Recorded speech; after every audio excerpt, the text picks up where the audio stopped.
이 새벽에 주 앞에 나오신 분들을 진심으로 환영합니다. 찬송가 380장 찬양 드리겠습니다.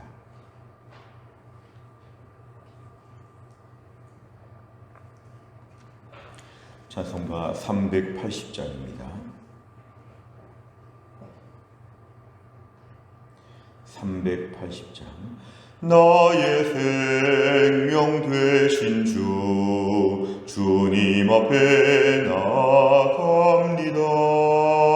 주의 흘린 보혈로 정케하사 받아주소서. 날마다 주를 찬송하겠네. 주의 사랑 줄로서 나를 굳게 잡아매소서. 괴로운 세상 지낼 때 나를 인도하여 주소서.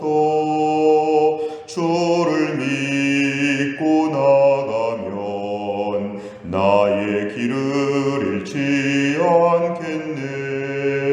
날마다 주를 찬송하겠네.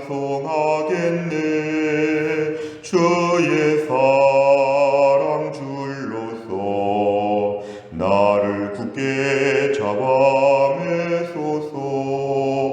세상 살아갈 때에 주를 더욱 사랑합니다. 밝고 빛난 천국에 나의 영혼 들어가겠네. 날마다 주를 찬송하겠네. 주의 사랑 줄로서 나를 굳게 잡아매소서.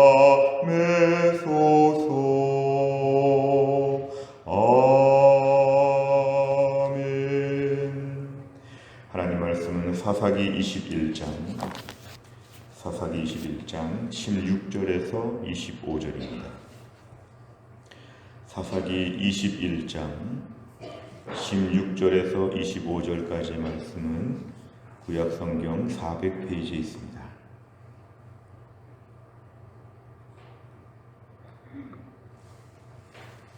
사사기 21장 16절에서 25절까지 말씀 제가 먼저 읽습니다. 회중의 장로들이 이르되 베냐민의 여인이 다 멸절되었으니 이제 그 남은 자들에게 어떻게 하여야 아내를 얻게 할까 하고, 또 이르되 베냐민 중 도망하여 살아남은 자에게 마땅히 기업이 있어야 하리니 그리하면 이스라엘 중에 한 지파가 사라짐이 없으리라. 그러나 우리가 우리의 딸을 그들의 아내로 주지 못하리니 이는 이스라엘 자손이 맹세하여 이르기를 딸을 베냐민에게 아내로 주는 자는 저주를 받으리라 하였음이로다 하니라.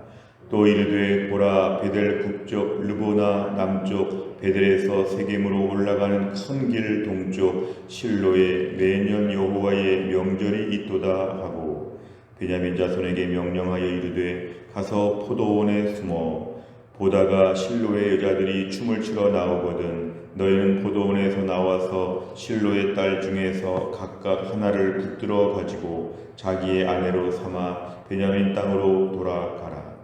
만일 그의 아버지나 형제가 와서 우리에게 시비하면 우리가 그에게 말하기를 청하건대 너희는 우리에게 은혜를 베풀어 그들을 우리에게 줄지니라. 이는 우리가 전쟁할 때에 각 사람을 위하여 그의 아내를 얻어주지 못하였고 너희가 자의로 그들에게 준 것이 아니니 너희에게 죄가 없을 것임이니라 하겠노라 하매, 베냐민 자손이 그같이 행하여 춤추는 여자들 중에서 자기들의 숫자대로 붙들어 아내로 삼아 자기 기업에 돌아가서 성읍들을 건축하고 거기에 거주하였더라.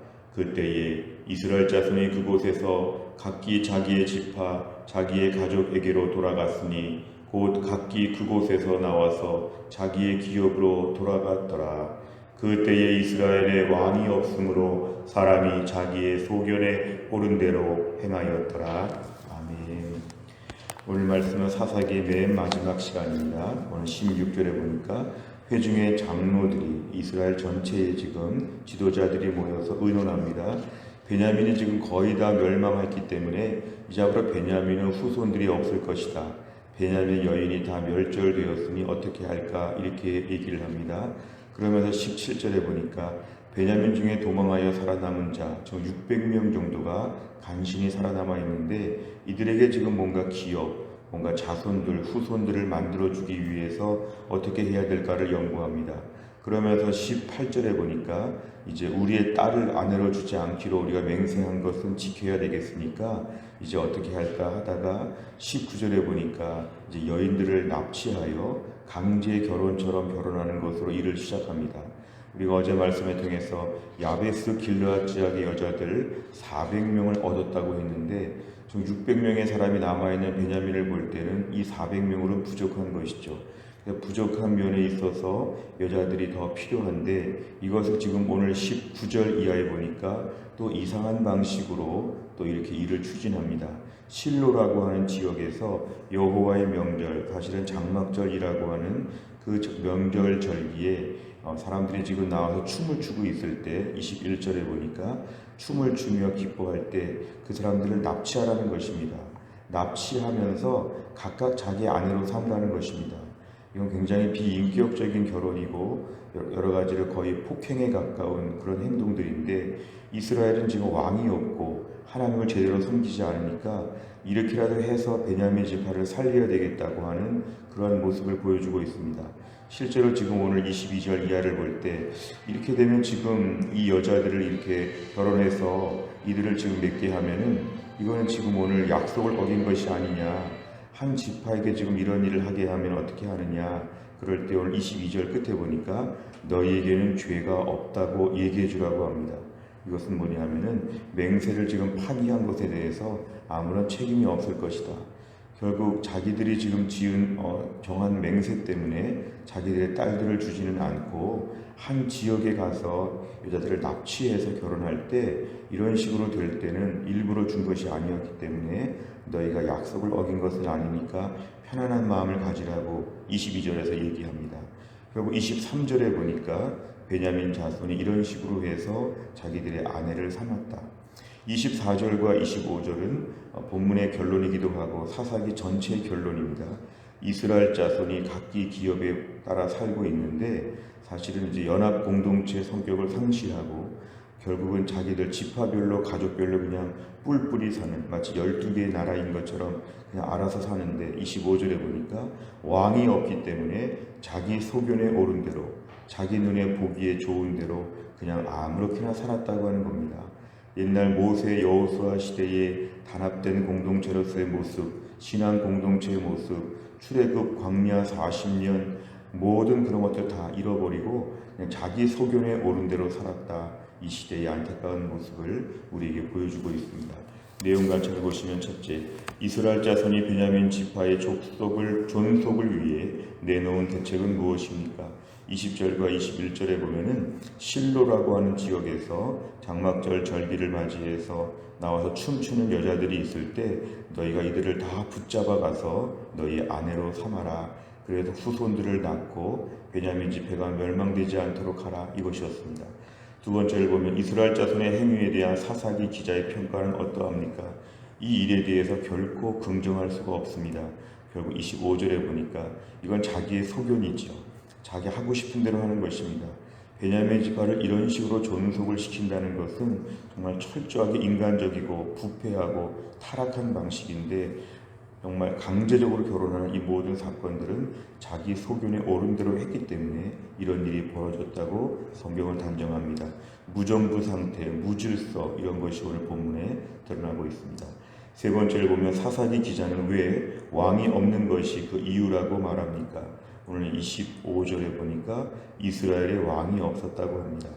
사실 이스라엘의 왕은 실제적으로 사울이나 다윗 같은 왕이 없기도 했지만 결론적으로는 이들이 하나님을 왕으로 섬기지 않았다는 걸 얘기합니다.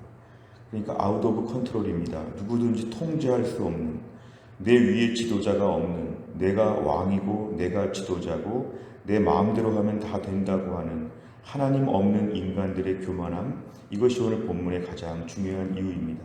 실제로 오늘 겉으로 보이는 왕이 있다 없다의 문제가 아니라 이스라엘이 그 누구의 말도 듣지 않는다. 이스라엘을 통제할 수가 없다. 결국 하나님을 왕으로 섬기지 않는, 사실은 우리가 율법의 말씀을 보면 하나님 앞에 철저하게 복종하게 되어 있고 하나님 말씀에 순종하게 되어 있는데 모세 시대의 시내산에서 받은 율법의 말씀들을 다 어긴 것이죠. 우리가 오늘 말씀을 좀 개인적으로 묵상해 보면 우리가 오늘 신앙생활하면서 하나님을 나의 왕으로 고백하고 있는가? 내 삶의 가던 길을 멈출 수 있는가? 하기 싫어도 내가 해야 된다고 생각하는가? 내 생각과 좀 달라도 맞다고 생각하는가? 하나님을 신뢰하고 일단 순종부터 하는가? 이런 부분에 우리 자신을 좀 돌아볼 필요가 있습니다. 신앙생활 오래 하면서 가장 큰 문제는 뭐냐면 내가 하나님이 되려고 하는 것이죠. 내가 하나님이니까 내가 알아서 한다. 그때에 이스라엘의 왕이 없다. 결국은 신앙적으로 이들이 하나님을 왕으로 생각하지 않는다는 것을 본문에서는 여지없이 보여줍니다. 우리가 오늘 신앙생활은 행위로 구원받는 것이 아니라 믿음으로 구원받는 것이기 때문에 우리 행위는 마음껏 할 수 있다는 방종주의가 기독교 2000년 역사의 딜레마였습니다. 예수 믿는 사람만큼 통제하기가 어려운 사람들이 없습니다. 왜냐하면 자기 소견에 오른 대로 사는 사사기의 근성이 우리에게 여전히 있기 때문에 그렇습니다. 오히려 율법적으로 사는 사람들처럼 우리가 오늘 그렇게 살 필요가 없다. 자유롭게 마음껏 살아도 괜찮다. 믿음으로 구원받으니까 삶은 다 괜찮다. 이런 식의 마음이 무정부 상태를 일으킵니다. 주님, 오늘도 제가 믿음으로 구원받은 것이지만 저의 삶을 말씀 앞에 통제받겠습니다. 설교 말씀 가운데 매일 주시는 큐티와 통독의 말씀 가운데서 말씀에 그대로 따르겠습니다. 제가 볼 때 하나님이 왕으로서의 자리에 계셔 주시고 저에게 명령하여 주시고 저는 쩔쩔매면서 순종하겠습니다. 이런 태도가 우리 신앙생활에 매우 중요함을 본문에서는 보여주고 있습니다. 네 번째를 보면 하나님을 왕으로 모시고 주님의 뜻에 따라 행해야 할 이스라엘이 자기 소견에 옳은 대로 행하는 모습을 보며 무엇을 느낍니까? 네 번째 문제가 우리 자신을 돌아본다고 하면 최근에 내 마음대로 행했던 것은 무엇인지, 나는 과연 하나님을 왕으로 섬기기 때문에 좀 눈치 보고 쩔쩔매고 좀 복종해야 되는 마음으로 하루하루 임하고 있는가? 나는 과연 얼마나 순종하는가? 최근에 내가 왕처럼 결정한 거, 최근 내가 왕처럼 감정을 품는 거, 이러한 태도 자체를 오늘 말씀을 통해서 고치도록 한번 몇 가지 최근의 일을 한번 적어보시기를 바랍니다. 다섯 번째를 보면 하나님의 뜻이 아님을 알면서도 내 소견에 옳은 대로 행한 일이 있다면 무엇입니까? 하나님의 뜻을 기준으로 살아가는 순전한 제자가 되기 위해 무엇을 결단해야 합니까? 오늘 또 한 날을 살면서도 주님, 내 소견에 옳은 대로 살고 싶은 마음이 있으나 오늘도 하나님의 뜻에 맞게 제가 살게 하여 주옵소서. 그러려면 여쭤보는 것이 필요하고, 그러려면 하나님의 영광을 위해서 목적을 두어야 되고, 하나님의 기준에 내가 오늘 부합한 삶을 살아야 한다는 것입니다. 우리의 삶에 오늘도 여쭤보는 것이 안전합니다. 그리고 여쭤보면서 하나님이 가라고 하면 가고 가지 말라고 하면 안 가면 됩니다. 하나님을 걱정할 필요가 없고 내 삶을 걱정할 필요가 없습니다. 하나님의 뜻이 지금도 계속 이루어지고 있기 때문에 내 인생에 대한 주도권, 지나친 책임감, 지나친 부담감을 갖지 아니하고 오늘도 하나님이 연주하시는, 지휘하시는 노래에 따라갈 수 있는 믿음을 허락하여 주시옵소서. 오늘도 내가 왕이 되어서 내 인생 왕국에 내가 왕처럼 행세해 보겠다고 하는 이런 모든 과욕을 벗어버리고 하나님 나라의 신하로서, 하나님 나라의 자녀로서 묵묵히 순종하며 사는 것, 이것이 성경에서는 믿음의 삶이라고 가르칩니다. 오늘도 나의 소견이 아니라 하나님의 왕으로서의 지도력을 인정하고 철저하게 순종하는 믿음의 삶이 될 수 있기를 간절히 바랍니다. 기도하겠습니다. 하나님 아버지, 감사합니다. 오늘도 이 새벽에 날씨가 갑자기 추워졌는데 하나님 주 앞에 나오기 어려운 가운데도 주 앞에 나와 기도할 수 있는 믿음을 우리에게 허락하여 주심을 감사합니다. 하나님 아버지, 오늘 말씀을 통해서 기도합니다. 자기 소견에 옳은 대로 마음껏 행동했던 이스라엘 백성들의 모습을 보면서 얼마나 부끄럽고 모순되고 죄악되고 악한 일들이 많이 있는지 성경은 그대로 우리에게 소개하고 있습니다. 실제로 하나님을 왕으로 섬기지 않으니까 이들은 못할 죄악이 없었습니다. 하나님, 저희도 오늘 하나님을 나의 왕으로 온전히 섬기게 하여 주옵소서. 하나님의 명령하심, 지도하심, 하나님의 모든 나에 대한 말씀들을 순종할 수 있도록 인도하여 주시고, 내가 스스로 왕이 되어서 내 인생 왕국은 내가 알아서 할 수 있는 자유가 있고 권리가 있다는 이런 모든 사탄의 교묘한 주장에 빠지지 말고, 나는 오늘도 주의 백성으로서 하나님 왕 되신 그 명령 앞에 순종할 수 있도록 저희들에게 은혜를 베풀어 주시기를 원합니다. 하나님 아버지, 또 한 날 교회 안에 몸이 약한 분들을 하나님이 고쳐주시고 치료하시며 영육간에 모두가 다 건강하게 살 수 있도록 해성교회 모든 성도들을 하나님이 지켜주시기를 간절히 원합니다. 하나님, 화물연대 파업과 어려운 많은 국가적인 문제들이 있습니다. 여러 가지가 중첩된 시대를 저희가 살아가면서 하나님의 은혜를 구합니다. 기적적으로 화물연대 파업이 풀릴 수 있도록 하나님이 함께하여 주시고, 우리의 모든 나라의 국가의 시설들이 어려움을 겪지 아니하도록 하나님이 함께하여 주시며, 이 어려운 때에 성도들이 믿음으로 살아야 될 텐데 이 시대에 우리의 믿음이 흔들리지 아니하도록 하나님이 함께하여 주옵소서. 1년 중에 11달이 이제 다 지나갑니다. 11달 동안 함께하신 하나님, 내일부터 마지막 12월 한 달을 저희가 시작하면서 믿음으로 살게 하여 주시고 은혜 충만하게 하여 주시고, 남은 한 달 1년을 잘 결산할 수 있도록 저희들에게 특별한 은혜를 하나님이 허락하여 주시옵소서. 모든 것을 주님께 의지하오며 예수님의 이름으로 기도하옵나이다. 아멘. 수요일을 맞이하여 기도하는 100대 기도 제목은 양육과 훈련을 통한 성도들의 영적 성숙과 성장을 위해 43번부터 56번까지 꼭 기도해 주시기를 바랍니다. 주기도문 하겠습니다. 하늘에 계신 우리 아버지여, 이름이 거룩히 여김을 받으시오며 나라의 임하옵시며 뜻이 하늘에서 이룬 것 같이 땅에서도 이루어지이다. 오늘날 우리에게 일용할 양식을 주옵시고, 우리가 우리에게 죄 지은 자를 사하여 준 것 같이 우리 죄를 사하여 주옵시고, 우리를 시험에 들게 하지 마옵시고 다만 악에서 구하옵소서. 대개의 나라와 권세와 영광이 아버지께 영원히 있사옵나이다. 아멘.